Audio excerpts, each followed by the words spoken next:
Приватните превозници повторно возат, добиле дел од парите што им ги должи ЈСП и веднаш ги извадиле автобусите од гаража. Колку пари им се исплатени не откриваат, но велат дека им се доволни за следните 3 дена. Сепак оптимисти се дека во понеделник ќе им биде исплатен и остатокот. ЈСП вчера ни уплати мала сума на средства на доволно за да се вклучиме веднаш. Автобусите се на скопските улици.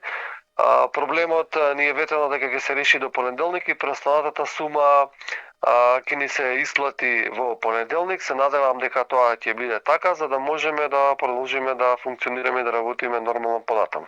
Па не би ја спомнувал се сумата, доволна е за периодот што ќе го возиме, доволно за да ги покриеме трошоците за нафта и за тековно сервисирање на автобусите.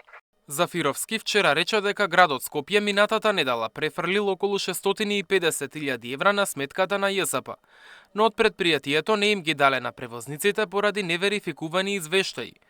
Приватните превозници располагаат со над 200 автобуси и во изминатите 3 години често се повлекуваат поради неисплатени средства, а ЈСП не може само да ги обслужи сите линии, затоа што нема доволен број возила. Мартин Арсов, Сител телевизија.